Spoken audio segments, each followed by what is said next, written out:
bonsoir à tous. Bienvenue et merci de nous retrouver donc, sur cet apéro visio du projet Éclair. Apéro visio deuxième édition, hein, c'est la deuxième fois qu'on organise ce webinaire. Juste pour vous tenir informé, donc là, cette fois-ci, on enregistre le webinaire pour pouvoir le rediffuser par la suite, le mettre à disposition de ceux qui auraient raté le live. Donc, si vous souhaitez, vous ne souhaitez pas que votre visage apparaisse ou autre, voilà, c'est juste pour vous informer de cet élément. Voilà, donc l'objectif de cet apéro visio, donc, c'est de vous présenter donc, dans les grandes lignes le projet Éclair, avec donc, toutes les personnes qui y participent, et puis de vous expliquer un petit peu en quoi il consiste, et un petit peu les prochaines étapes qui vont se dérouler sur le projet Éclair. Donc, pour ceux qui ne connaîtraient pas encore ce projet, donc, Éclair, c'est énergie citoyenne locale en autoconsommation innovante Rennes Sud. Donc, c'est un projet qui a pour vocation de créer des boucles d'autoconsommation collective sur le territoire rennais.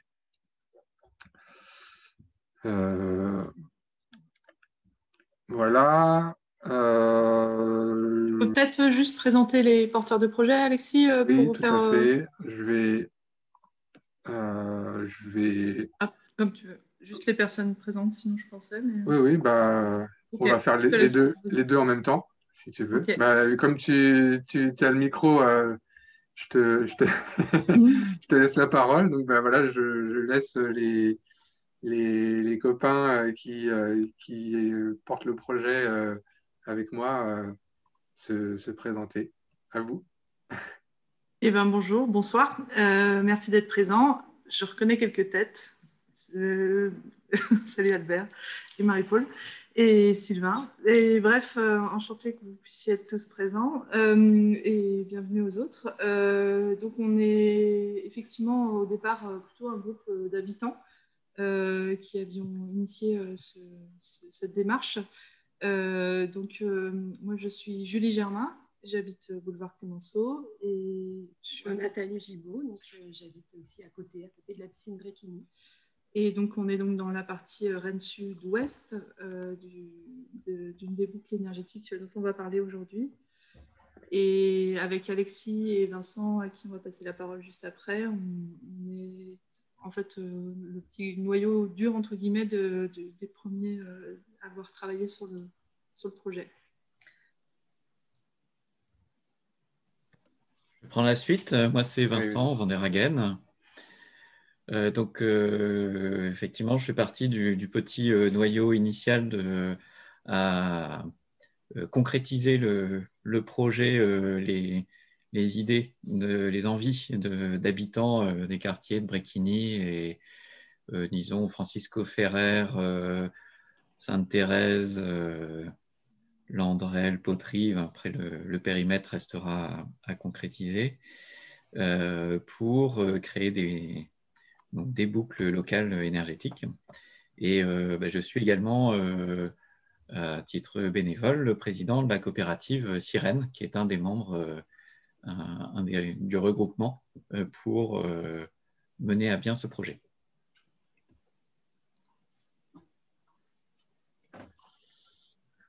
Merci. Et donc, bah, je vais me présenter aussi. Alexis Avenel. J'ai une double casquette sur Éclair, puisque je suis habitant de Rennes Sud et donc j'ai contribué à l'émergence du projet. Et puis, j'interviens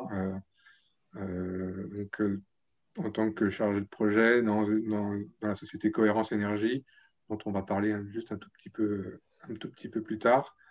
Peut-être je te laisse la parole, Vincent, pour que tu présentes un petit peu EPR et Sirène avant d'enchaîner. Oui, d'accord. Et donc, effectivement, pour notre projet Éclair, c'est un consortium, un regroupement de plusieurs acteurs qui se met en place. Et donc, il y a donc trois acteurs. L'association Énergie du Pays de Rennes, donc une association rennaise, alors on lui donne le sigle EPR, je ne sais pas pourquoi. Donc, c'est une asso qui a été créée en 2017 et pour que sur le territoire de Rennes et les alentours, disons sur l'ensemble du pays de Rennes, on puisse favoriser l'émergence de projets citoyens avec une grande place aux habitants, aux citoyens, des projets de production d'énergie renouvelable, parce que notre territoire a un grand potentiel en production d'énergie renouvelable. Également pour promouvoir la transition énergétique par des actions concrètes et qui nous permettent de nous mettre en situation, petits et grands, donc sous forme d'actions éducatives notamment. Et puis avec comme objectif de favoriser l'engagement citoyen autour des enjeux énergétiques. Ensuite, il y a deuxième acteur, c'est la coopérative Sirène. Donc c'est une société commerciale qui a été créée à l'initiative de l'association Énergie du Pays de Rennes, qui a été créée en 2019 et qui est l'acteur économique qui va porter les investissements pour acheter des centrales de production d'énergie renouvelable et les exploiter année après année. Et donc, c'est une entreprise qui va investir dans des installations d'énergie renouvelable et qui va vendre l'énergie de différentes façons pour assurer le chiffre d'affaires. Et cette société est une société par action simplifiée d'un point de vue juridique et est portée au niveau du capital, donc ce qui est la fondation de l'entreprise, par des fonds apportés par les citoyens, par les habitants et des collectivités, d'autres acteurs privés, d'autres entreprises peuvent aussi participer au capital. Donc c'est un regroupement d'une diversité d'acteurs. Alexis, je te laisse présenter la société Cohérence Énergie. Oui, donc Cohérence Énergie, c'est un bureau d'études, une société d'ingénierie qui développe des projets d'énergie renouvelable depuis de nombreuses années et depuis quelques temps, on accompagne aussi donc, des projets d'autoconsommation individuelle et collective. Comme c'est le cas sur Rennes. Et on a donc voilà, on a déjà plusieurs boucles qu'on a accompagnées, dont certaines sont déjà en service, ce qui fait qu'on peut mettre à disposition des retours d'expérience qui vont dans un certain nombre de cas, faciliter le développement du projet Éclair. Et aussi, on assure la représentation vis-à-vis de la région dans le cadre d'un appel à projet duquel le projet Éclair a été lauréat, et donc qui est un appel à projet boucle locale d'autoconsommation collective, qui va apporter des subventions au projet pour permettre de mettre en place ce projet innovant.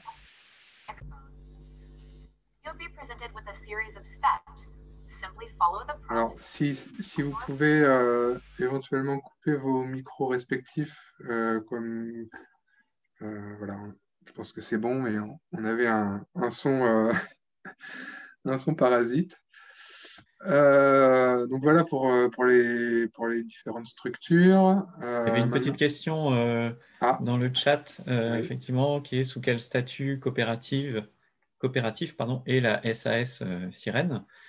Alors, ce n'est pas un statut coopératif identifié, c'est une SAS, donc les statuts ont été écrits entièrement, enfin, il n'y a pas de contrainte quand on écrit les statuts d'une SAS, mais son fonctionnement est coopératif puisque la représentation des actionnaires se fait sous la règle une personne égale une voix. Voilà, c'est de ce principe-là qu'on appelle ça coopératif.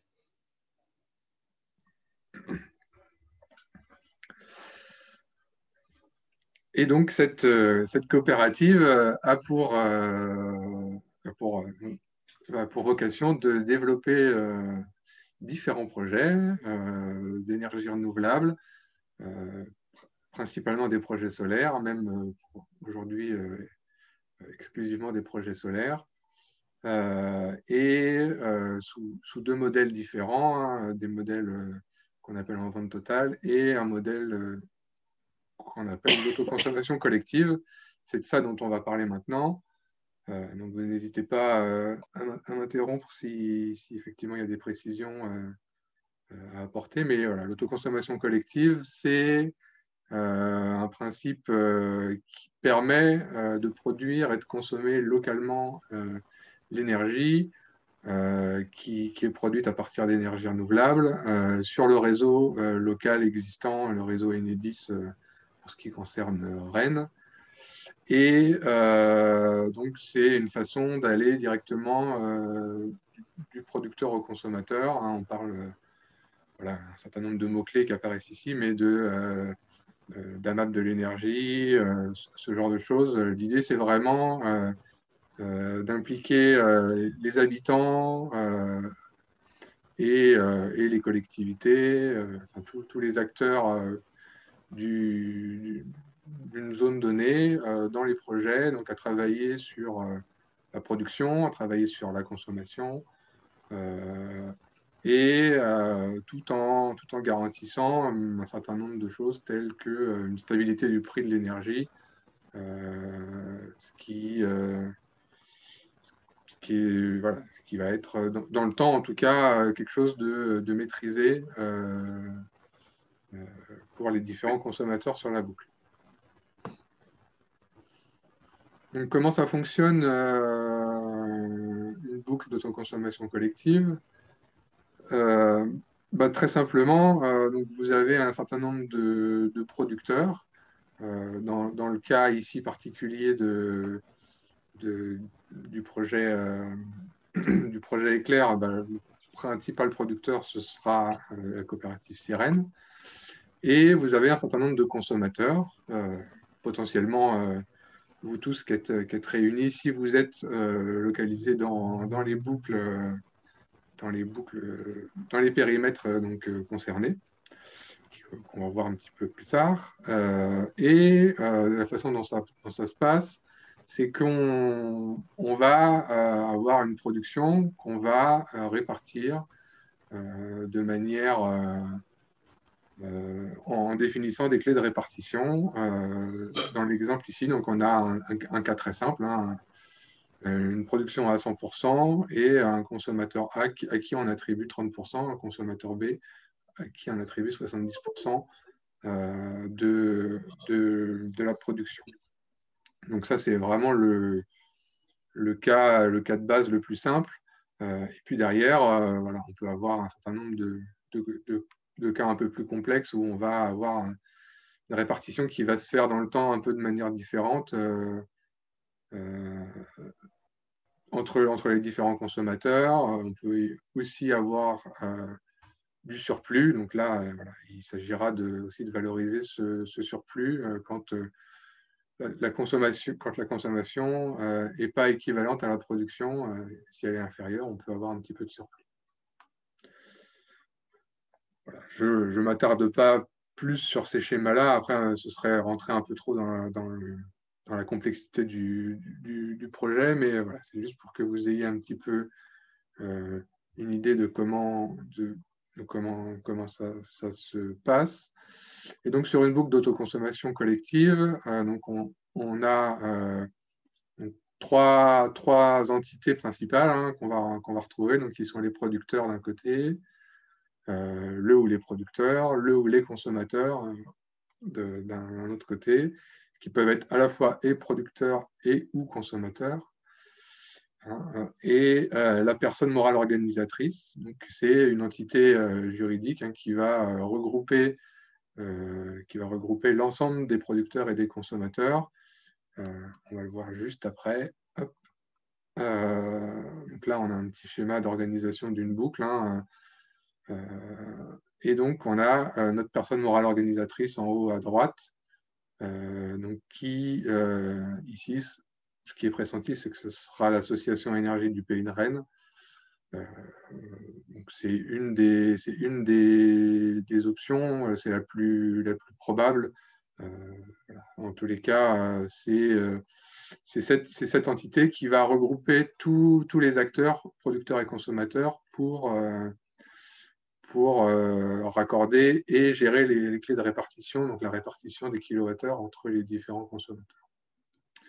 Donc ensuite, chaque consommateur que vous avez en bas à droite, qui peuvent être, dès lors que vous avez un point de consommation, vous pouvez être consommateur sur la boucle à partir du moment où vous êtes dans le périmètre. Donc vous avez un contrat de vente d'électricité avec le producteur, donc avec Siren. En parallèle, vous conservez votre contrat historique avec votre fournisseur historique d'électricité, qui peut être EDF, Enercop ou n'importe lequel des autres fournisseurs d'énergie. Voilà un petit peu donc l'organisation. Donc d'un point de vue pratique, ça change rien à l'installation électrique chez les différents consommateurs. Et d'un point de vue, on va dire administratif, vous recevez, vous avez un contrat avec Siren, un contrat avec votre fournisseur classique, et donc une facturation aussi du producteur sur la boucle et du fournisseur, en complément de ce qui est fourni par la boucle. Donc ça permet, ça garantit qu'il n'y a évidemment aucune coupure ou ce genre de choses. On n'a absolument pas ce risque-là sur ce genre de projet. Oui, excuse-moi Alexis. Oui. Je vais juste interrompre une seconde, c'est pour dire aux participants de ne pas hésiter aussi à poser vos questions aussi en direct pour que ce soit plus interactif. Et puis vous dire aussi que dans le projet, on n'est pas tous des experts de l'énergie. Donc là, ça peut paraître peut-être pour certains assez technique, mais il faut savoir qu'on est aussi, on a un peu tous les niveaux dans le groupe. On peut être novice et participer au projet, pas de souci. Voilà. Donc, n'hésitez pas à poser des questions, même si ça vous semble un peu de premier niveau, je ne sais rien, mais on est ouvert à tout. Oui, c'est vrai, tu as raison de préciser. C'est vrai que moi, je rentre tout de suite dans le dur de l'autoconsommation collective. Il y avait Yannick Diouf qui avait peut-être une question. Donc, bonjour, je fais partie du Conseil citoyen rennais Briquigny-Champmont. D'accord. J'ai vu passer la boucle et je suis venu par curiosité. Oui. Le fait aussi que les énergies renouvelables m'intéressent. Là, j'avais deux questions. Tout à l'heure, vous avez dit quand il y a un surplus d'énergie, vous pouvez le vendre, disons, à EDF. Mais Mais s'il n'y a pas assez d'énergie ou c'est une option qui n'existera, qui ne peut pas exister, le fait qu'il manque d'énergie. Si, alors, à tout moment sur la boucle, on ne va pas couvrir la totalité de la consommation de l'ensemble des consommateurs. C'est-à-dire on va couvrir une partie de votre consommation et le complément, il est fourni par votre fournisseur historique. C'est pour ça qu'on a deux contrats, qu'on a deux sources de fourniture de D'accord. l'électricité. OK. Parce que je pensais que vous qui vous avez mis Enedis, je pensais que c'était juste que le transport qu'ils assuraient, quoi. Mais c'est le transport et la vente en cas d'intermittence du solaire. Alors, voilà, il y a pas de, il y a pas, on ne va pas créer un nouveau réseau, hein, on utilise le même Oui, bien réseau. sûr. Enedis gère le réseau et on Oui. passe pour l'énergie qui est produite OK. sur la boucle par les panneaux solaires, on passe par ce réseau. Et pour vous fournir l'énergie, que ce soit sur l'énergie qui provient de la boucle ou l'énergie qui vient de votre fournisseur, on utilise le même réseau. OK. Donc, on ne crée pas un nouveau, il n'y a pas un nouveau branchement qui est J'avais fait. compris ça.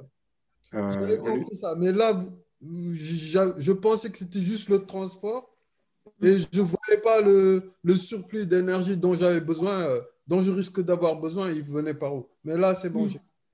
Ok. Super. Ça répond à vos questions, Monsieur Diouf? Oui, oui, oui, il a Ouais. répondu. Ok, ça marche. N'hésitez pas, en tout cas. Alors maintenant, on va rentrer un petit peu plus dans la présentation du projet,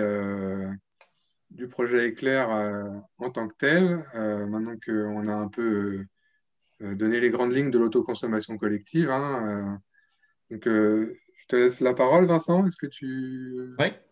tu prends Et le donc, relais? concrètement, ce sur quoi on travaille, c'est de chercher à créer deux boucles, puisqu'on va être sur des territoires géographiques restreints. Donc, l'idée, c'est de créer deux boucles sur la moitié sud de Rennes, avec en objectif une puissance installée de 500 kW crête. Alors, pour être peut-être un petit peu plus explicite ce que c'est, donc c'est 500 000 watts, enfin 500 kilowatts à peu près de puissance. 1 kilowatt, c'est la puissance que consomme par exemple un aspirateur, peut-être à peu près. Et donc, c'est un potentiel de puissance qui va être déployé sur plusieurs bâtiments, plutôt en toiture pour nos cas de panneaux solaires. Et à un horizon d'ici fin 2022. Et donc, de se retrouver avec une puissance de environ 250 kW sur chaque boucle qui sera produite à l'intérieur du quartier pour un usage en circuit court, donc à l'intérieur du même quartier. Ça signifie également qu'on va chercher à mobiliser des habitants de ces deux périmètres géographiques que l'on va créer. Et donc, que ce soit habitants particuliers, mais aussi des collectivités, des entreprises, tous ceux qui sont consommateurs d'électricité sur ces quartiers. On va également travailler avec les propriétaires des bâtiments sur lesquels on va pouvoir installer les centrales photovoltaïques. Et donc, on travaille avec les collectivités locales, Ville de Rennes, région notamment, et également avec des bailleurs sociaux qui sont propriétaires d'immeubles sur les quartiers. Et on réfléchit aussi à pouvoir impliquer des habitants particuliers qui auraient un peu de surface bien orientée, plutôt orientée sud, pour mettre à dispo la toiture et qu'on vienne y installer des panneaux solaires. Voilà Oui, en j'allais vous termes de demander, quelques chiffres. c'était l'équivalent de combien par exemple, terrain de foot. Mais là, c'est vrai que vu que c'est pas une surface en hauteur qui est plate, Donc, vous ne pouvez pas savoir, en fait. Alors, 100 kW de puissance, c'est environ 600 mètres carrés de panneaux. Mettons 600 mètres carrés de toiture. Un toit d'école, un toit de lycée, on y est vite hein, pour avoir Oui, ce type de surface. Donc pour 500 kW, ça ferait 3000 mètres carrés. Donc on cherche 3000 mètres carrés de toiture sur les quartiers. OK. Merci. Je vois quelques questions qui viennent encore. Et je crois que Michel a répondu à une partie des questions dans D'accord, ça chat à chatte. côté. OK. Voilà. Mais ce qu'on peut faire, c'est qu'on prépare des réponses et on peut soit les réponses vont arriver au fur et à mesure de la conversation, c'est possible dans la présentation, et sinon on reprendra les questions une par une peut-être à la fin, sauf Ouais. si vous souhaitez interrompre. Mais sinon on reprendra les questions, on essaiera de répondre à toutes celles où il manque une réponse.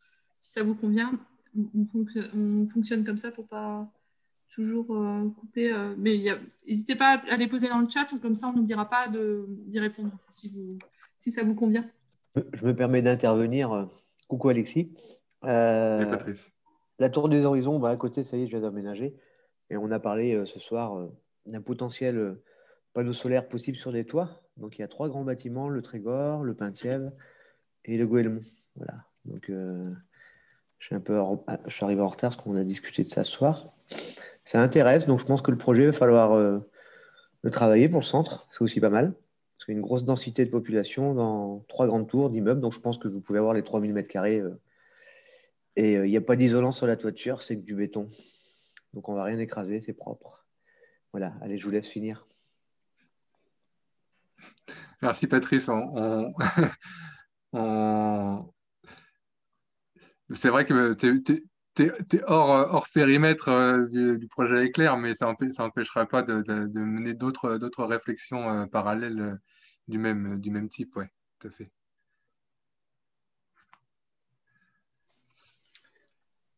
On peut enchaîner, je pense, sur Ouais, vas-y. la planche suivante. Je te laisse la main pour Oui, passer attends, à la planche suivante. ça veut pas. Ah voilà, ça y est. Super. Et donc, ce qui nous a permis de pouvoir vraiment se lancer dans ce projet, c'est que, en fait, on a travaillé à répondre à un appel à projet de la région pour obtenir une partie du financement. Et donc la région va financer les investissements qu'on va réaliser avec en appui derrière des fonds européens qui s'appellent FEDER, de leur petit nom. Bref, en tout cas, c'est une partie du financement qui va pouvoir provenir de fonds européens. Et donc, c'est dans le cadre de cette réponse que l'on a construite où on a fixé un peu les bornes, donc à une puissance de 500 kW à déployer d'ici fin 2022. Donc, pour pouvoir à la fois produire de l'énergie renouvelable, faire avancer chacun dans ses réflexions pour réduire ses propres consommations énergétiques et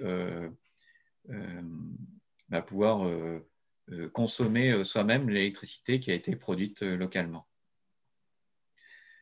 Voilà, on pense que c'est un bon exercice d'être en lien direct entre producteurs et consommateurs pour être plus sensible et plus curieux de savoir comment on peut soi-même aussi réduire ses consommations et aussi les déplacer dans le temps en fonction de là où sont de quand en journée, dans la journée, les sources locales de production permettent de produire pour qu'on puisse avoir un équilibre entre la production et la consommation.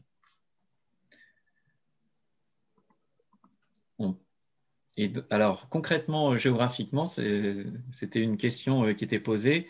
Voilà, si on regarde sur une carte de la moitié sud de Rennes, grosso modo, on est sur des boucles. Donc là, on a 2 disques qui sont dessinés qui représentent les 2 boucles envisagées. On doit respecter d'être tous à l'intérieur d'un disque de 1 km de rayon. puisque chaque point, qu'il soit consommateur ou producteur à l'intérieur d'une boucle d'autoconso, dans la réglementation, on s'impose à être tous distants de maximum 2 km. Donc, ça se concrétise par tous à l'intérieur d'une boucle, un disque de 1 km de rayon. Et donc là, on a fait une première projection de 2 disques de 1 km de rayon.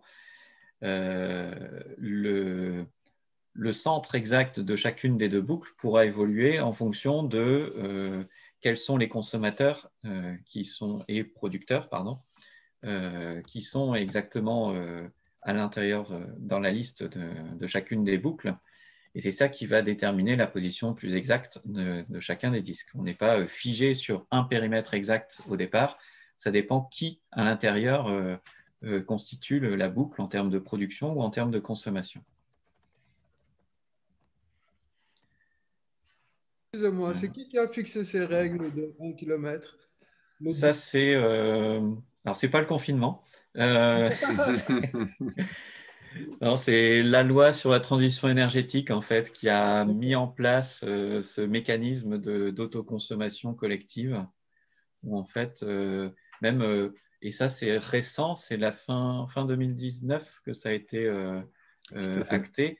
Il y avait déjà des premiers prototypes de boucles d'autoconso collective, mais il fallait qu'on soit tous sur le même poste de transformation électrique d'Enedis. Alors là, c'était compliqué à comprendre en milieu urbain. Là, maintenant, on est sur un périmètre géographique, donc c'est un peu plus facile à se le représenter. On trace un disque sur un plan et on voit là où on peut être. Est-ce qu'on est dans ou à l'extérieur de la boucle? Alors, juste comme précision, pour moi, la loi, il faut que la distance la plus éloignée entre les 2 compteurs qui sont les plus éloignés ne soit pas supérieure à 2 km. Oui. Ce qui n'est pas tout à fait la même chose, parce que ça veut dire qu'effectivement, on peut avoir plutôt une patatoïde et on peut déplacer le cercle quand même pas mal si on fait des essais. Oui, on va le voir juste après. Effectivement, on matérialise par un cercle parce que c'est ce qui est le plus simple.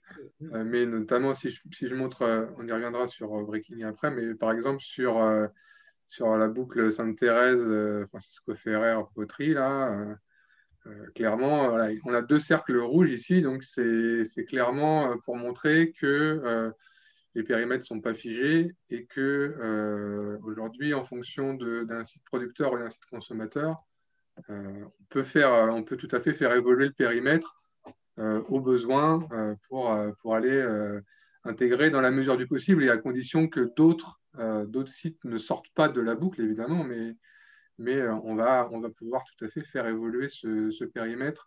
Alors voilà, il y a cette règle qu'il faudra respecter, mais pour autant, c'est pas figé c'est pas figé aujourd'hui et même à terme, quand les projets seront en service, avec des entrées et sorties de consommateurs, ça pourra bouger ponctuellement le cas échéant.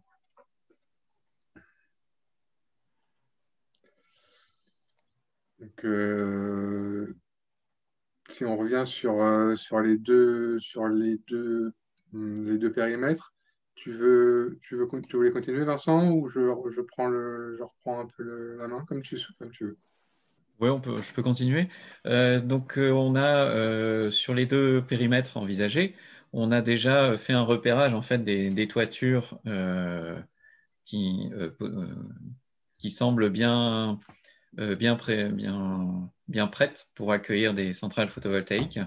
Et donc, sur le quartier plutôt Bréquigny, qui peut même déborder sur la commune de Saint-Jacques, hein, on n'est pas limité exactement à une commune. Ça, on n'a pas ce genre de contraintes. Donc, on a été visiter un bâtiment au lycée Bréquigny. On a vu l'école Clémenceau, on a vu l'école Jacques Prévert, on a vu, c'est écrit un petit, il y a un bâtiment d'habitation d'un bailleur social, avenue du Canada. Et puis le lycée Jean Jaurès. le lycée Jean Jaurès, exact, qu'on a aussi visité. Je crois que c'est l'essentiel des grandes toitures qu'on a repérées. Alors, on peut en trouver encore d'autres, mais pour l'instant, en tout cas, c'est cela. Et rien qu'avec tout ça, on est déjà, pour cette boucle-là, à plus de 500 kW de potentiel de puissance. Donc, on va déjà chercher à réussir à fonctionner avec ces premières toitures qu'on a repérées. Et puis, côté Francisco Ferrer, Verne Poterie, on a pu visiter plusieurs bâtiments. Il y a l'école Oscar Leroux, qui est déjà équipée sur un bout de toiture d'une centrale 9 kW. Mais on a un potentiel pour continuer à couvrir la toiture. Plusieurs bâtiments avec des bailleurs sociaux du côté du square de Varsovie, du square aux rues de Torigné, et puis encore des écoles, école Gilvik. Est-ce qu'il y en a encore une autre? Je ne sais plus. Et puis surtout des bâtiments de bailleurs sociaux du côté du Landrel et du côté de l'allée du Danemark. Donc, là aussi, si on additionne les puissances au potentiel sur chacune de ces toitures, on va bien au-delà de 500 kW. Et donc, on va déjà faire les premières toitures et puis on verra pour compléter progressivement. Si on considère qu'un ménage, c'est 2 papas, maman et un enfant, hein, pour prendre l'exemple, combien de foyers ces 500 kWh pourraient fournir en moyenne? Pas de chiffre exact, mais par exemple un intervalle. À peu près 150. À peu près 150 foyers dans leur consommation électrique moyenne sans chauffage électrique. Ok, c'est pas mal. C'est les moyennes qui sont reprises plus ou moins par l'ADEME. C'est pas mal, merci.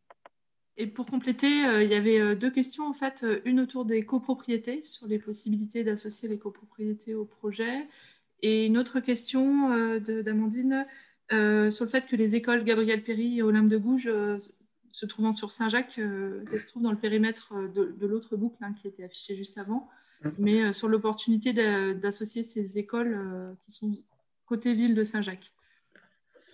Alors, sur les copropriétés, oui, c'est une possibilité à partir du moment où, pour installer des panneaux solaires sur une toiture, il faut l'accord du propriétaire. Donc, en gros, il faut l'accord sur une copropriété de l'assemblée des copropriétaires pour installer des panneaux. À partir du moment où il y a cet accord qui est trouvé, il n'y a pas de souci pour aller sur les copropriétés. Et l'autre question, et les écoles Gabriel Péri et Olympe de Gouges. Alors, je ne connais pas ces écoles-là, mais c'est vrai qu'à ce stade, sur la première tranche du projet Éclair, je ne vais pas dire qu'on a assez de toitures, hein, il ne faut pas s'interdire d'aller en étudier d'autres, mais pour autant, c'est vrai qu'on a déjà un certain nombre de toitures qui sont déjà pré-identifiées et fléchées, et par lesquelles on commence à avoir un certain nombre de feux verts qui s'allument, et donc on va effectivement démarrer sur ces premières toitures-là, ce qui n'empêche pas effectivement d'aller regarder pour la suite, hein, bien entendu, s'il y a d'autres toitures. Effectivement, pour compléter ce que tu dis, Alexis, je crois que le projet, là, aujourd'hui, il a permis d'identifier, en tout cas, la puissance nécessaire pour faire ces 2 boucles, pour démarrer le projet. Après, aujourd'hui, on est dans une étape où on est plutôt à la recherche de consommateurs d'énergie à l'intérieur de ces boucles et d'investisseurs dans le projet pour mettre ça en action le plus rapidement possible, dans cette étape du projet. Parce qu'il y avait Sylvain là, qui posait une question sur le fait. C'est vrai qu'initialement, on était en recherche de toitures de particuliers. Aujourd'hui, on a recueilli des possibilités de toiture sur des équipements publics qui offrent des plus grandes surfaces de toiture destinées au photovoltaïque. Comme disait Alexis juste à l'instant, on n'est pas à l'abri de pouvoir... Enfin, à l'abri, au contraire, le projet peut se développer dans le futur sur d'autres boucles. C'est pour ça qu'on n'écarte pas les possibilités d'avoir d'autres toitures, mais pas dans un premier temps, en tout cas, sur ces identifications de toiture. Voilà, ouais, juste pour préciser quand même, sur les toitures de particuliers, je pense qu'on peut le regarder. Si la question, ça concernait les toitures de particuliers, je pense qu'on peut quand même le regarder au regard assez rapidement dans les premières phases du projet pour créer des grappes d'installation de particuliers qui pourraient venir se greffer et injecter aussi sur les boucles. Donc, faut pas, en termes de grosses toitures, entre guillemets, donc les plus grosses toitures, c'est vrai qu'on a déjà un certain potentiel, mais sur les toitures de particuliers, il ne faut pas s'interdire les uns et les autres, s'il y a des toitures qui vous semblent favorables, d'aller regarder un peu plus près pour éventuellement aussi avoir cette réflexion, je pense. Et le réflexe d'un propriétaire, ça sera plutôt de dire je mets mes panneaux, puis si j'ai du surplus, je vous vends. J'aurais plutôt ce réflexe-là que de. Après, à moins qu'il y ait autre chose qui fasse que je m'engage, mais. C'est une des possibilités qu'on imagine aussi d'avoir des gens qui puissent être soit en ce qu'on appelle en autoconsommation individuelle, c'est-à-dire je produis, je consomme ce que je produis, et si j'ai du surplus, je le mets à disposition sur la boucle. Donc ça, c'est une possibilité. Voilà, les choses ne sont pas encore figées aujourd'hui dans le projet, donc on peut encore se permettre tout à fait de regarder ce genre de possibilités. Voilà, ça fait partie des choses qu'on veut et qu'on va étudier dans les mois qui viennent. D'accord. C'est vrai que moi, je prends assez facilement l'image des gros cailloux. Là. Donc, ce qu'on a présenté, les toitures qu'on a pu vraiment regarder en détail, c'est ce que j'appelle les gros cailloux. Et pour compléter l'ensemble des éléments qu'on va mettre dans notre panier, on peut rajouter autour des plus petits cailloux. Donc, sur des plus petites toitures, des toitures de particuliers, c'est plus petit. Et si en plus, s'il peut y avoir quelques personnes qui sont intéressées de creuser un peu plus la chose, savoir sous quelle formule ça peut rentrer. Est-ce que c'est la personne qui vient avec sa toiture déjà équipée de panneaux et qui vend son électricité à l'intérieur de la boucle, ou c'est quelqu'un qui met à disposition son toit auprès de Sirène qui viendrait acheter et installer des panneaux dessus. Voilà, ces différentes options possibles qui soulèvent à chaque fois des questions d'ordre ou juridique ou commercial. Il y a quelques points à résoudre, effectivement. J'ai une petite question, Sylvain Aubin. Est-ce que vous pouvez expliquer pourquoi c'est intéressant d'avoir des petites toitures comme ça distribuées un peu, j'imagine un peu localement, et du coup, est-ce que vous avez un petit peu des cahiers des charges pour définir les structures qui peuvent accueillir les panneaux solaires? Alors, l'intérêt, en fait, il est simplement moi, je vois deux choses, en fait, sur la partie toiture de particulier. C'est que, d'une part, on a un certain nombre de toitures qui sont favorables et donc ce serait dommage de pas les exploiter. Alors, effectivement, ça représente en général un coût un peu plus important à l'installation puisque puisque c'est des plus petites toitures, donc à chaque fois on est sur un nouveau chantier, etc. Mais le fait de mutualiser plusieurs toitures, ça peut permettre justement d'avoir aussi de générer certaines économies de coûts sur une grappe de projet de 3 kW crête, par exemple, de particuliers.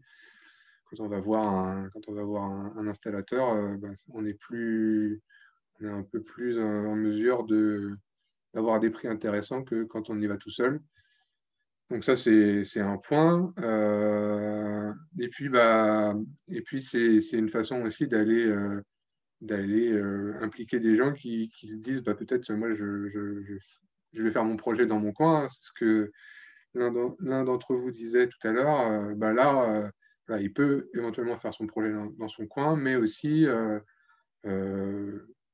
contribuer à la boucle par l'intermédiaire de ces panneaux, de ces surplus, voire de son investissement dans la coopérative, en fait. Donc ça, c'est vraiment les points qui nous poussent à aller vers aussi les toitures de particuliers. Après, est-ce qu'on a un cahier des charges? C'était ça notre deuxième question? Enfin, des critères de sélection. Non, alors c'est plutôt techniquement savoir ce qu'il fallait pour pouvoir supporter et accueillir les panneaux solaires. En termes des poids, et vous parliez tout à l'heure d'écraser les isolants, voilà, ce genre de choses. Oui, alors sur des maisons, là après il faut faire une étude, je dirais un peu au cas par cas, hein, mais si vous avez une toiture un peu classique de la région avec des ardoises inclinées à 30 degrés plein sud, voilà, vous êtes à peu près rassuré sur le fait que ça va pas poser trop de difficultés. Et après, si on a une toiture un peu alambiquée avec, je sais pas, ou une toiture plate avec, là, il faut regarder un peu plus dans le détail, mais sur l'essentiel des toitures de particuliers, dès lors que vous êtes plein sud, incliné à 30 degrés, sans obstacle et sans ombrage, voilà, déjà on a écarté un certain nombre de difficultés. Et comme on est sur des petites puissances, on n'a pas non plus de difficultés en termes de raccordement. Donc il n'y a pas d'installation complémentaire en général à prévoir. Donc voilà, ça. J'ai édicté à peu près les 3-4 grands critères, quoi. Juste pour compléter, concrètement, il faut aller vérifier chaque construction parce qu'effectivement, le dimensionnement de la charpente, il y a un certain nombre d'éléments qu'il faudra vérifier. La question du cahier des charges, on ne l'a pas encore complètement finalisé, mais c'est un élément qui pourrait être produit pour vérifier si les personnes, les particuliers peuvent cocher les bonnes cases. Après, c'est souvent une visite sur place qui permet de vérifier quand même ces possibilités. Il faut avoir en tête quand même qu'en milieu urbain, on est parfois contraint par des ombres portées de bâtis voisins ou des toitures mal orientées. Enfin voilà, c'est ce que tu disais dans une autre manière aussi, Alexis, mais il faut être vigilant au fait d'être en ville, dans des milieux denses, où il y a beaucoup de bâtis autour de nous. Typiquement, moi j'ai une maison qui n'est pas orientée dans le sens de fêtage de la maison n'est pas dans le bon sens, et il y a un immeuble assez haut à côté de chez moi, donc je sais que je ne peux pas installer de panneaux solaires. Par contre, je peux faire partie de cette boucle énergétique et devenir consommatrice, mais pas productrice. Voilà, pour prendre un cas particulier.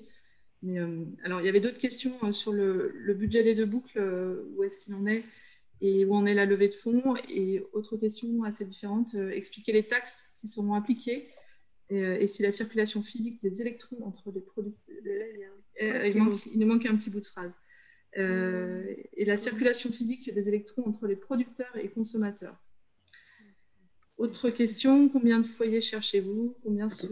Comment se combine l'approvisionnement local plus l'approvisionnement par le fournisseur d'électricité habituel? Donc, des questions assez différentes. Alors, sur la question, je vais prendre la partie juste sur la question de la circulation physique des électrons, parce que c'est quelque chose qui est... Merci Michel. Non, c'est quelque chose qu'on entend. Alors, les électrons ne se déplacent pas. On entend souvent, de toute façon, un électron produit localement, il va aller au plus local. Non, un électron ne se déplace pas.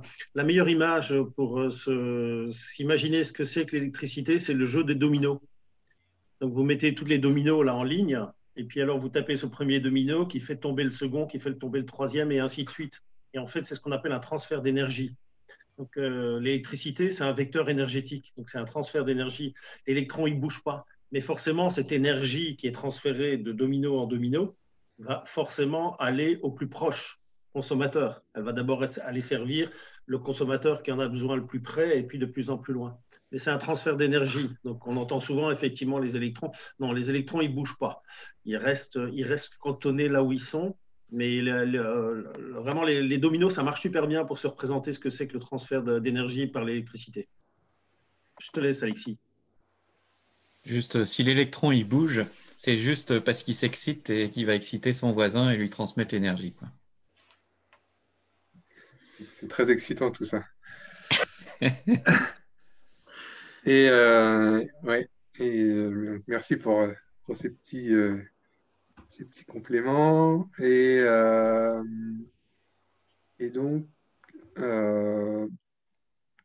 Sur le complément, en fait, entre l'approvisionnement par la centrale photovoltaïque au coin de la rue qui va produire et puis son fournisseur d'électricité habituel, effectivement, ça rejoint ce que tu décrivais tout à l'heure, Alexis, où la centrale photovoltaïque, elle va produire plein pot en milieu de journée quand on a un beau soleil et elle va permettre d'approvisionner en énergie tous ceux qui sont proches géographiquement. Et donc, selon la quote-part de répartition qu'on a prévue entre les différents consommateurs au sein de la boucle, mais chaque consommateur va pouvoir donc être approvisionné d'un point de vue plus administratif qu'autre chose, en tout cas, par cette centrale au coin de la rue. Et puis, s'il consomme plus que ce que la centrale peut lui apporter, le complément est apporté par son fournisseur d'électricité habituel. De toute façon, il est connecté par son compteur de son logement au réseau local, au réseau Enedis, et puis quel que soit le fournisseur en fait. Donc la répartition, elle se situe surtout sur la facture.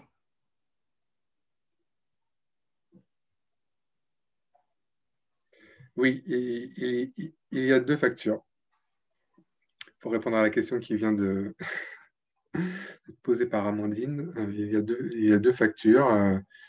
Une facture sur la boucle et les kilowattheures qui sont consommés sur la boucle sont déduits de la facture de votre fournisseur habituel.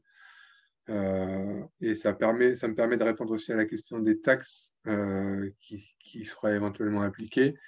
Donc, on est soumis à la TVA, évidemment. Par contre,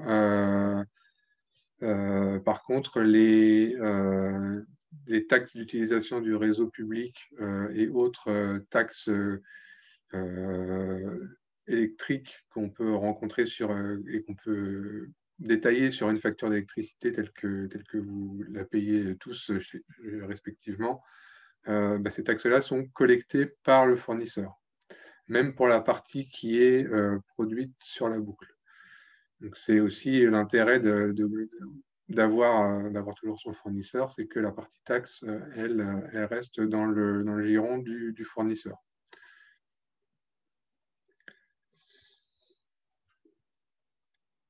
Voilà, un petit peu. Est-ce que vous pouvez parler du budget qu'on vous a demandé, à peu près? Le budget. Alors, ah oui, j'ai raté une question, c'est ça que vous me dites? Le budget. Le En termes budget. de montant.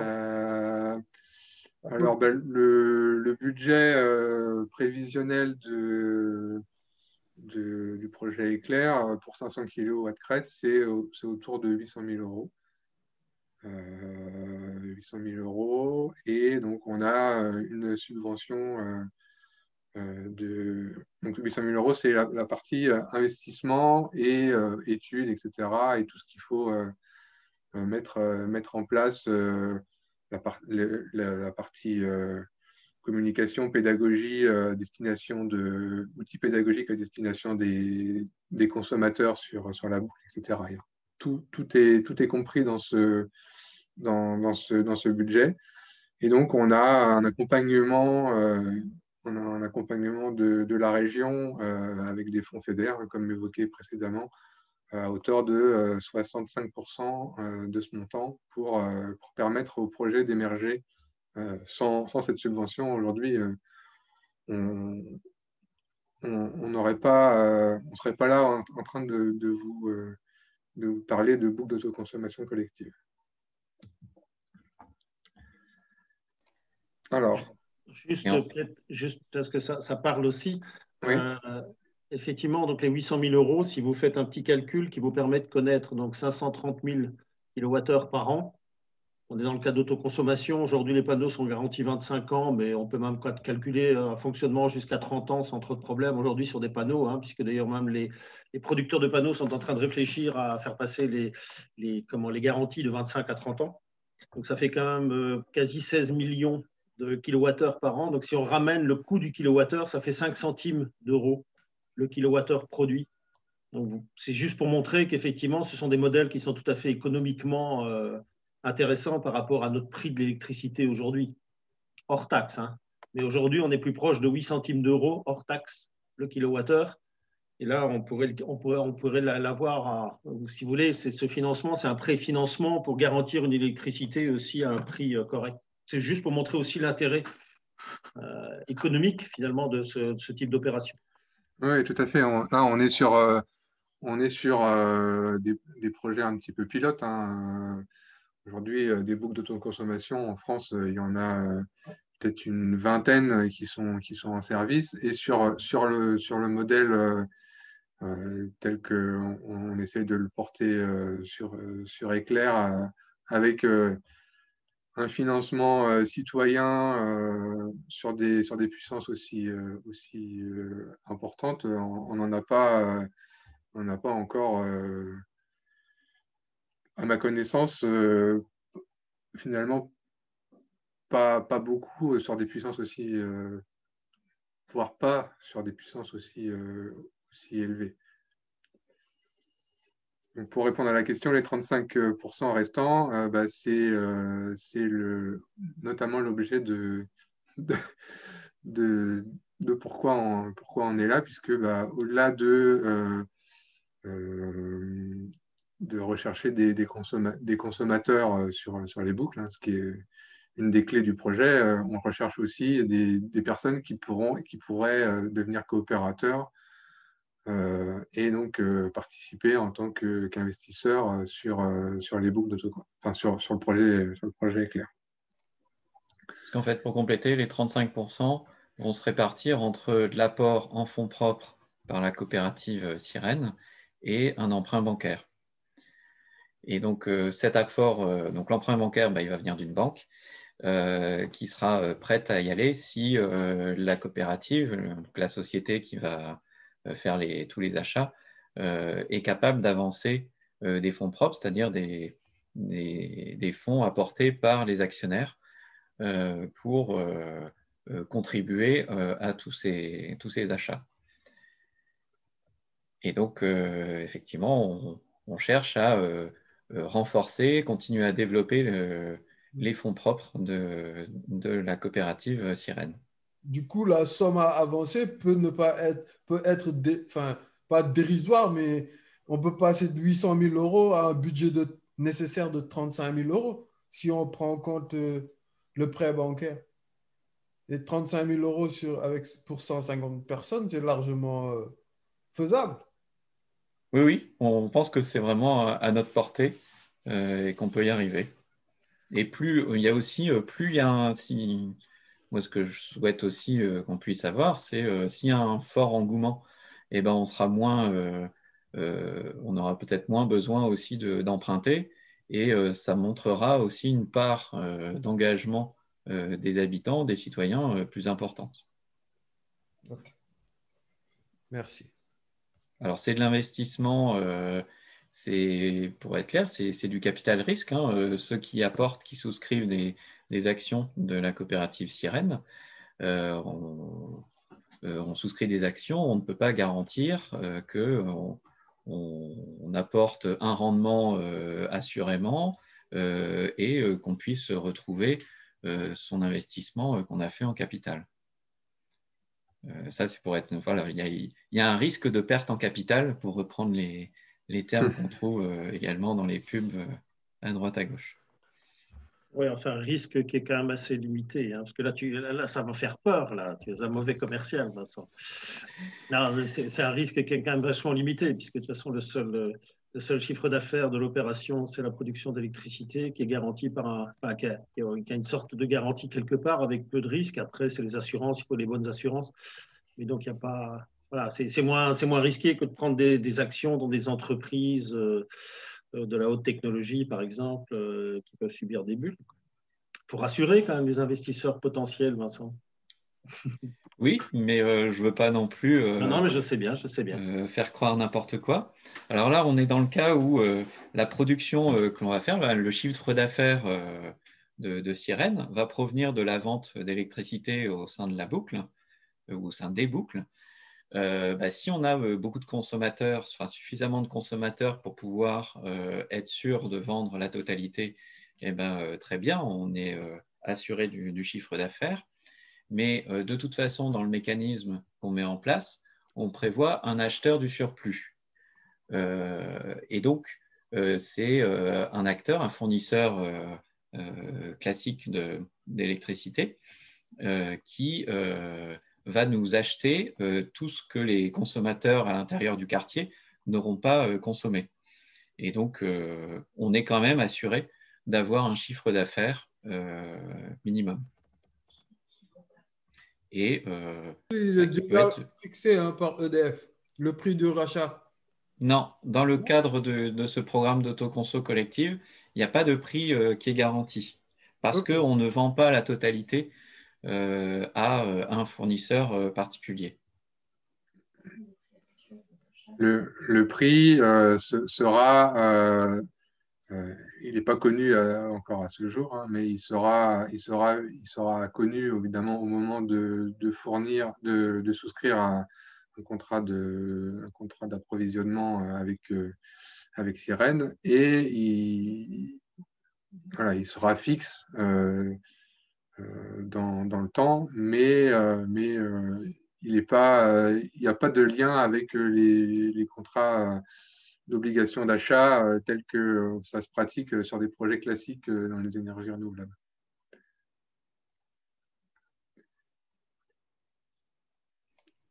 Alors, pour reprendre un petit peu le fil de la présentation, donc ce qui sera possible de faire d'ici la fin de l'année, donc qui est l'échéance à laquelle on ambitionne de pouvoir mettre en service les premières centrales, ce sera de devenir consommateur, donc en achetant une partie de l'électricité sur les boucles d'autoconsommation. Donc, comme je le disais, un prix fixe est déterminé dans le temps. Donc, il faudra souscrire un contrat d'approvisionnement pour bénéficier de cette électricité. Il faudra disposer d'un compteur communicant.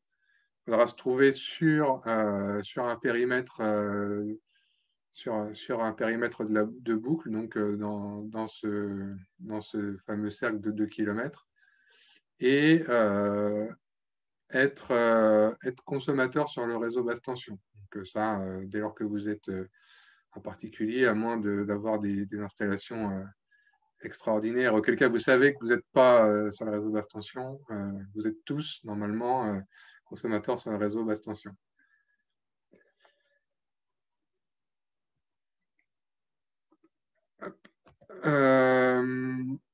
Pour devenir éventuellement producteur, donc c'est ce que j'évoquais tout à l'heure, pour les toitures de particuliers. Donc il est possible de mettre votre toiture à disposition pour installer une centrale photovoltaïque. ou vos kilowattheures. Donc là, on est en train de travailler à une façon de faire. Hein. Ce n'est pas encore figé là non plus, mais ça fait partie des choses qu'on va proposer dans les mois qui viennent. Donc là, pareil, il faudra disposer d'un compteur communicant, souscrire un contrat de mise à disposition ou de revente d'électricité avec la coopérative Sirène, se trouver aussi dans le périmètre et être consommateur, et là en l'occurrence plutôt producteur sur le réseau basse tension. Voilà, ce seront les critères à respecter pour être producteur. Et aujourd'hui, donc, ce qu'il est possible de faire, donc il y a plusieurs choses que vous pouvez d'ores et déjà faire. Hein. Donc c'est nous rejoindre, hein, bien sûr. Donc adhérer à l'association Énergie du Pays de Rennes, donc assure l'animation du projet et plein d'autres choses, comme l'a déjà présenté Vincent en introduction. Vous pouvez investir dans la coopérative Sirène, puisque la coopérative, elle existe déjà. Elle fait déjà d'autres projets. Hein. On n'en a pas parlé, peut-être on en a parlé, Vincent, je ne sais plus, mais il y a déjà d'autres projets qui sont portés par Sirène et qui vont être mis en service avant les boucles d'autoconsommation collective. Hein. Donc, notamment des projets sur Saint-Jacques, sur l'Aillé et aussi sur Rennes. Donc ça, c'est d'ores et déjà possible. Hein, en vous rendant sur le site, vous pouvez, et en nous contactant, sur le site, vous pouvez avoir des informations, et en nous contactant, vous pouvez tout à fait devenir coopérateur investisseur dans la coopérative Sirène. Et puis, ce qu'on va proposer aussi, là, on espère dans les semaines qui viennent, c'est la possibilité de préacheter des kilowattheures. Donc là, l'idée, elle sera de, pour soutenir le projet, en tant que futur consommateur sur la boucle, de préacheter des kilowattheures auprès de Sirène. Ce qui sera une forme de soutien pour les différentes personnes qui voudraient faire ça. Et donc, ces préventes de kilowattheures viendront se déduire des consommations futures sur les boucles. Donc ça, c'est aussi quelque chose qu'on va mettre en place là assez vite, en parallèle de la possibilité d'investir. Donc, ce sera de préfinancer pour permettre l'émergence des projets.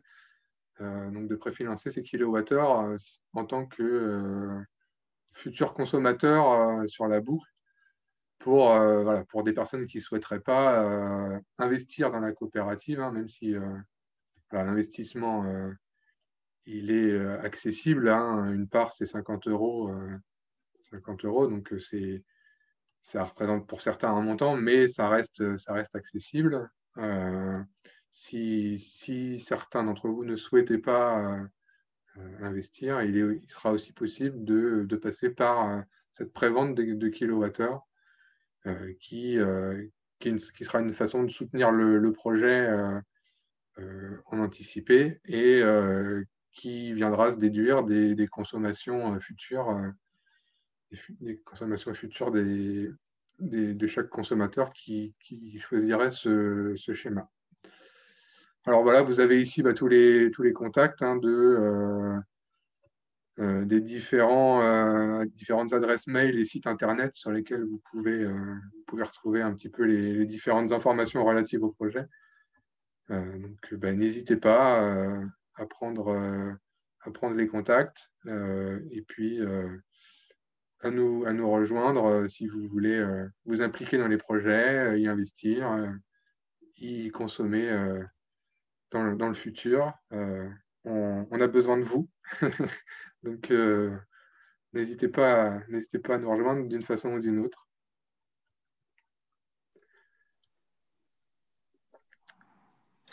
Du coup, je voulais juste reprendre la parole aussi parce que je voyais quel est l'intérêt, etc., de rejoindre ce projet. Puisque effectivement, on peut tout à fait aussi prendre un contrat chez Enercop et voilà, avoir aussi soutenir par ce biais les énergies renouvelables. Mais là, nous, l'idée, c'est vraiment d'être sur un projet local, c'est de se réapproprier un peu les questions énergétiques. Voilà, c'est d'avoir vraiment un circuit court de l'énergie, comme on a, voilà, on a envie aussi d'avoir des circuits courts sur notre alimentation, sur plein de sujets différents. Et là, c'est voilà, l'occasion de le faire pour nos consommations énergétiques. Et au-delà de ça, on a aussi envie, nous, de partager ensemble sur nos consommations pour essayer voilà, d'être dans une démarche vertueuse de réduction des consommations. Enfin, c'est au-delà de produire de l'énergie, c'est aussi réfléchir à nos manières de consommer et puis de partager ensemble voilà, des bonnes pratiques, etc., de se former entre habitants, entre voisins. Donc voilà, ça va au-delà d'un simple projet de production d'énergie renouvelable. Donc j'espère que ça vous a donné envie, en tout cas, de rejoindre cette dynamique. Et puis donc je voyais aussi, est-ce qu'on est en lien donc avec d'autres associations, je voyais Biocop, etc.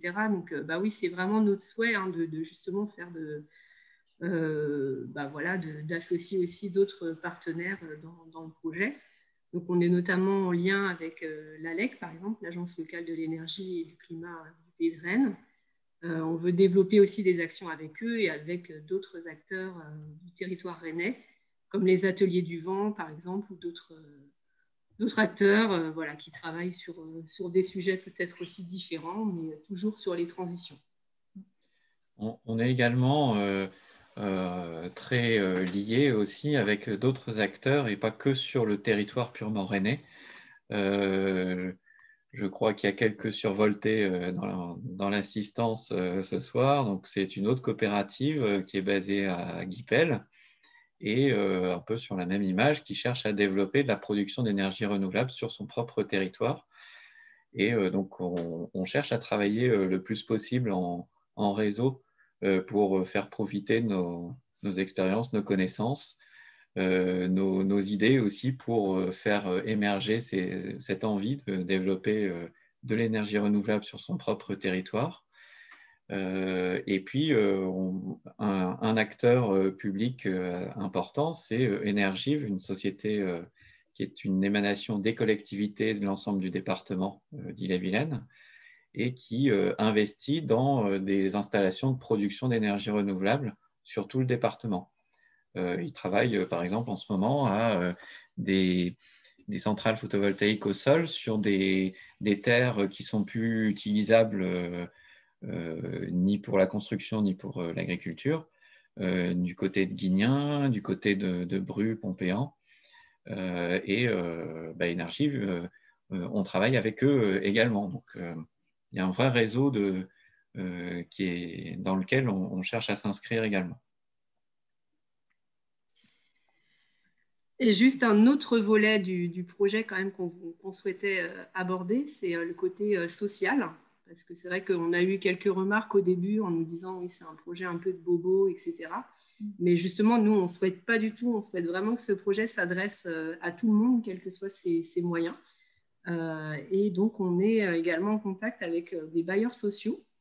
Et l'idée, ce serait de proposer justement dans les logements HLM des tarifs peut-être préférentiels pour les foyers, notamment en précarité énergétique, et faire payer plus ceux qui ont plus de moyens. Enfin voilà, on veut vraiment qu'il y ait cette dimension sociale dans le projet.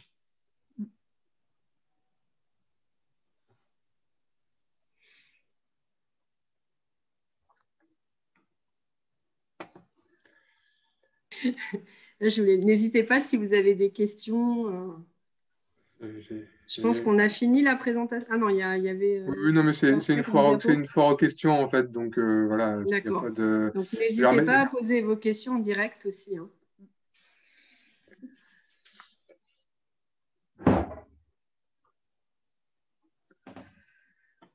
Sur les aspects assaut des quartiers sud, effectivement, je ne sais pas qui avait posé cette question, mais si certains d'entre vous ont des liens avec des assos qui peuvent se faire le relais du projet, n'hésitez pas aussi à revenir vers nous parce qu'effectivement, on est preneur de contacts, etc. On a un certain nombre on a diffusé un certain, voilà, je vois MJC, etc.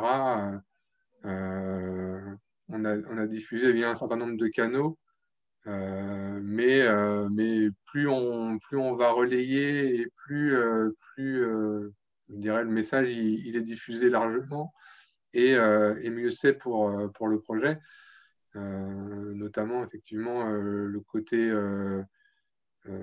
diffuser l'information dans certains secteurs de Rennes Sud voilà, qui peut-être pas forcément. Enfin, Ou on n'a de pas toujours. Saint-Jacques. Pardon, Saint-Jacques. je t'interromps parce que je vois qu'Amandine est raison. motivée, c'est très bien, on est d'accord avec toi.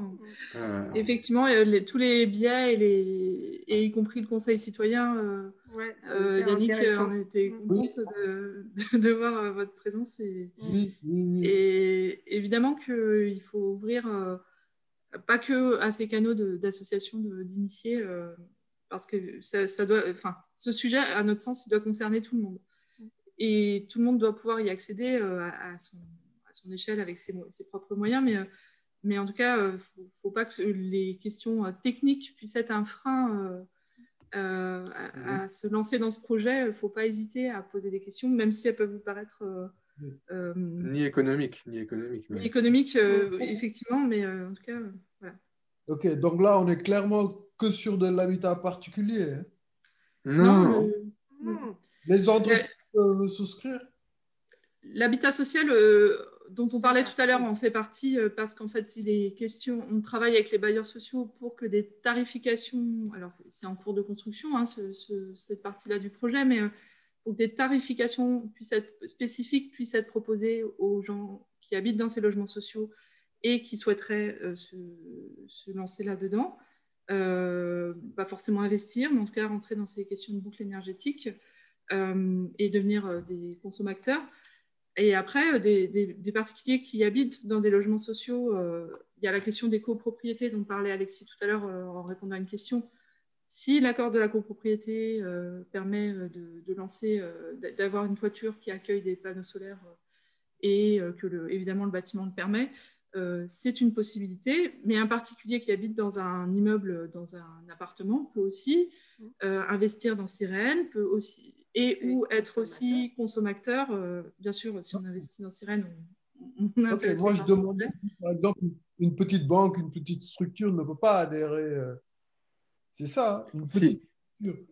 À partir du moment, en tant que consommateur, vous pouvez, à partir du moment où vous êtes dans la boucle et que vous avez un compteur communicant, vous pouvez participer en tant que consommateur. Vous pouvez participer en tant que producteur si vous avez une toiture qui est favorable, et puis vous pouvez participer en tant qu'investisseur à partir du moment où vous remplissez un bulletin de souscription et que votre investissement est validé par la coopérative. Mais entre guillemets, n'importe quel investisseur n'importe quelle personne qu'elle soit morale ou physique, peut investir dans le projet. Ok. Et également, n'importe quelle personne physique ou personne morale qui a un contrat d'électricité en tant que consommateur peut aussi participer à la boucle. Donc ça peut être le boulanger du quartier, ça peut être l'école du quartier, ça peut être les habitants, qu'on soit dans un immeuble ou dans une maison, ça peut être... l'association qui est dans le quartier et qui consomme aussi de l'électricité. Il y a vraiment plein d'acteurs, une grande diversité d'acteurs qui peut intervenir. Je vais poser une question. On est d'accord, c'est des parts sociales, ce n'est pas des actions? Si, ce sont des actions parce que c'est une société par action simplifiée. D'accord. Et donc, j'arrive avec 1 million, je ne suis pas le patron, j'ai qu'une voix. Non? Oui. Voilà, ok, ça Oui. c'est bordé, ok. On peut souscrire une personne, on peut souscrire une action et on peut souscrire 1000 actions. Vous pouvez amener 1 million, ce n'est pas un problème. Non, c'est pas ça, c'est faut que ce soit achetable. On peut investir 1000 fois 1000 personnes. Ceci dit, pour compléter sur cette coopérative Sirène, on a quand même borné à un actionnaire se limite à 10% du capital. Ok. Pour qu'il n'y ait pas, même si on sait, même si on arrive avec une somme considérable, on sait qu'on n'aura pas plus de voix que quelqu'un d'autre qui souscrit une action. Pour autant, ça nous semblait, quand on a écrit les statuts, un peu être mal à l'aise, déséquilibré de laisser de trop grandes disparités, quoi. Ensuite, cette société, elle a un agrément ESUS, c'est-à-dire entreprise solidaire et d'utilité sociale, donc qui respecte un certain nombre de règles des entreprises de l'économie sociale et solidaire. Ça veut dire que les bénéfices seront forcément conservés dans l'entreprise à hauteur de 50%.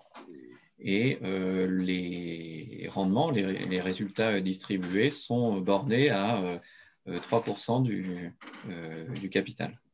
Vous reversez une somme aux salariés aussi, impératif ou pas? Alors, dans ce qui est prévu pour les salariés, c'est de prévoir un salaire maximum et un ratio entre le salaire le plus bas et le salaire le plus élevé. D'accord. Parce que le projet, un peu le scope, c'est ils font le tiers, ils mettent dans la société les bénéfices et la part salariale, puis après la part actionnaire, quoi. Donc voilà, c'est un peu le même principe, mais sauf que. En fait, les salariés, pour l'instant, il y en a 0, hein, donc la question ne se pose pas. Mais oui, les salariés sont prévus dans la coopérative. On a quand même prévu des collèges. Il y a 4 collèges dans cette coopérative. Le collège des personnes physiques, le collège des personnes morales, le collège des salariés et le collège des associations de transition énergétique. Et donc, les salariés sont représentés au sein de l'Assemblée et au sein du conseil de gestion, qui est l'organe de pilotage au quotidien de la coopérative. Il y avait une question sur une prochaine date. Alors, on n'a pas de date à vous fournir tout de suite, mais on a l'intention évidemment de recaler très prochainement. L'idée, c'est que le projet avance à chaque fois, on avance un petit pas, hein, parce qu'on est malgré tout bénévole pour au moins 2/3 ou 3/4. Et donc, l'idée, c'est que le projet avance un petit peu et qu'on puisse vous apporter de nouvelles informations à chaque fois, qu'on ne soit pas dans la redite, mais que le projet puisse avancer avant de vous donner de nouvelles informations. C'est pour ça qu'on n'a pas encore de date à vous communiquer. Mais par contre, n'hésitez pas via le formulaire à vous inscrire ou à nous envoyer un mail avec vos coordonnées. Et je pense que le formulaire, ça reste quand même la meilleure méthode quand même pour être contacté et qu'on puisse vous transmettre à chaque fois nos dates de prochaine visio. Pour l'instant, on espère très prochainement pouvoir se retrouver plutôt autour d'un verre dans un bar sympa, dans des conditions. Faire un vrai apéro. La visio. On en a tous très envie. Mais voilà, donc il y avait peut-être d'autres questions, hein, mais je sais qu'il y a quelques personnes qui devaient nous quitter, donc je répondrai à cette question de la prochaine échéance. Mais allez-y, si vous avez d'autres questions, n'hésitez pas. Et moi, j'ai encore une question, enfin j'en ai même 2. Vous m'entendez? Oui. Bonsoir. Donc, première question, vous avez abordé les tarifs 5 centimes ou 8 centimes hors taxe, mais 8 centimes hors taxe, c'est quoi? C'est dans l'électricité renouvelable ou c'est l'électricité que fournissent l'électricité non renouvelable? Première question. Salut Yann, merci pour tes questions. Le prix que tu payes sur ta facture, il est réglementé et avec les taxes, etc., il est plutôt autour de 16 centimes le kilowattheure. Là, de ce dont on parle, c'est le prix la partie électron, vraiment juste le fait de produire et de commercialiser ce kilowattheure sur une boucle, en fait. Donc c'est ça qu'il faut considérer en lien avec ta facture, avec une facture d'électricité par rapport à laquelle on pourrait comparer le prix. Donc le prix global du kilowattheure sur une boucle, que ce soit une boucle et sur éclair, il sera fixe et il sera soit approchant du prix d'une facture, une facture actuelle sur un kilowattheure sur une facture actuelle pour un consommateur, voilà, qui ne bénéficierait pas d'un tarif social, par exemple. Voilà. Donc, ça voudrait dire que ça voudrait dire que l'objectif fixé, c'est d'être aux alentours du kilowattheure délivré pour avec de l'énergie verte dans la boucle, à plus ou moins le prix de l'énergie noire qu'on nous vend aujourd'hui. Alors oui, on vise effectivement d'être le plus compétitif possible en termes de prix du kilowattheure. Aujourd'hui, ce n'est pas encore déterminé, donc c'est pour ça que je prends des précautions dans ce que je dis, mais effectivement, l'objectif, il est d'atteindre un prix le plus compétitif possible. Et en tout cas, ce prix, il sera, même s'il devait être légèrement supérieur à un prix actuel du kilowattheure tel qu'on peut le payer sur une facture, il sera stable dans le temps. C'est-à-dire qu'on n'aura pas à subir les 3 à 5% d'augmentation annuelle de l'électricité qu'on voit tous les ans sur nos factures d'électricité.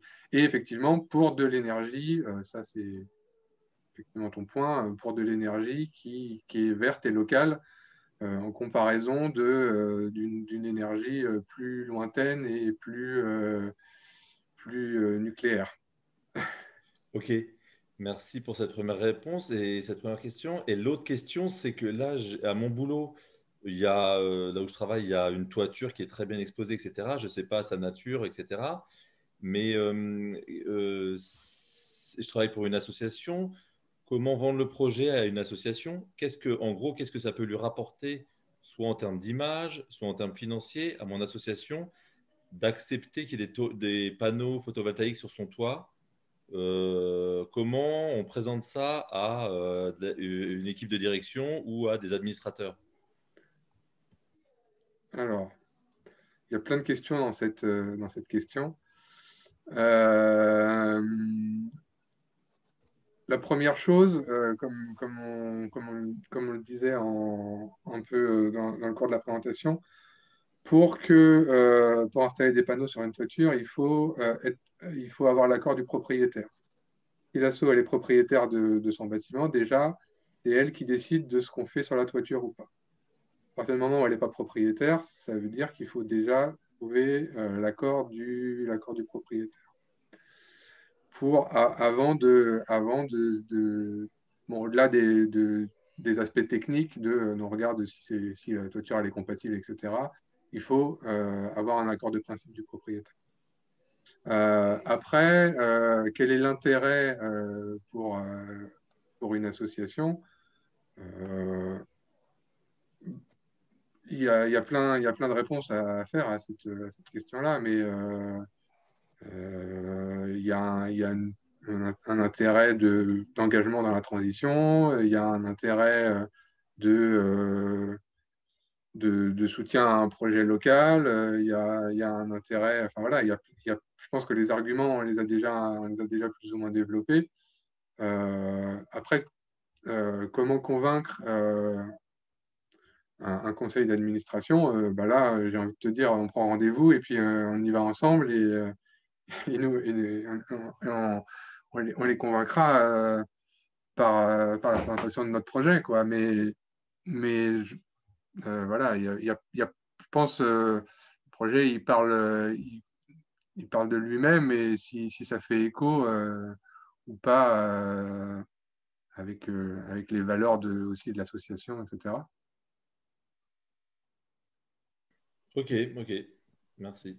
Je rejoins la question. Tout à l'heure, je posais cette question justement par rapport aux entreprises, puisque je me disais justement que eux, ils ont beaucoup plus intérêt à souscrire à participer à ce type de projet parce ils peuvent vraiment tirer la valeur ajoutée, c'est-à-dire calculer leurs dépenses en gaz à effet de serre pour pouvoir le mettre en avant. C'est pour cela que je me demandais si ce n'était pas risqué qu'ils accaparent le projet au détriment des particuliers, quoi, des habitants. Mais bon. Après, le risque qui s'accapare, oui et non.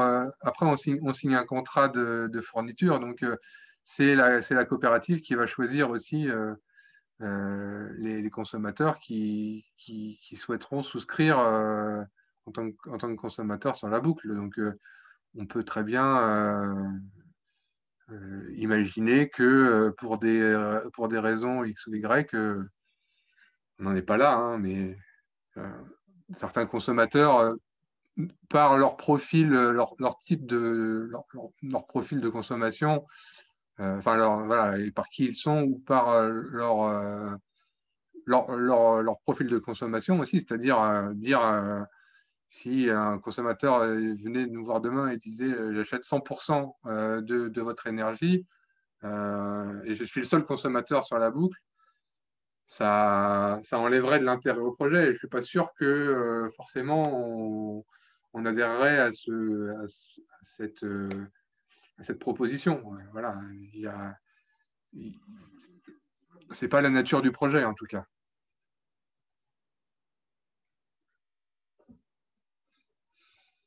Voilà, je vois que l'heure passe. On peut prendre une ou deux questions encore, et puis après, je pense qu'il sera l'heure d'aller de se quitter. Ouais, je pense qu'on va s'arrêter, je pense. Voilà, ben, alors merci à tous de votre attention et de votre présence avec nous ce soir, et puis Et participation. et votre participation. Non, mais c'est vraiment agréable et l'échange était constructif et intéressant. Merci à tous pour vos questions parce que très variées et avec des approches très différentes. Pardon ? Vous nous envoyez le diaporama, c'est possible ou c'est... Oui, Oui, la visio sera en replay, disponible en replay, et le diaporama sera sur le site d'énergie du pays de Rennes, normalement. Ok. Je te l'enverrai, Patrice, si vraiment tu as la flemme de le rechercher. On va rajouter ces liens-là, effectivement, sur la page où on annonçait l'événement. Et ben, merci à vous. Et puis, on vous souhaite une bonne fin de soirée. Enfin, bonne nuit plutôt. Et puis, à très bientôt, on espère en tout cas. En présentiel. Merci beaucoup à tous. Et toi. Merci, Au revoir. au revoir. Au revoir.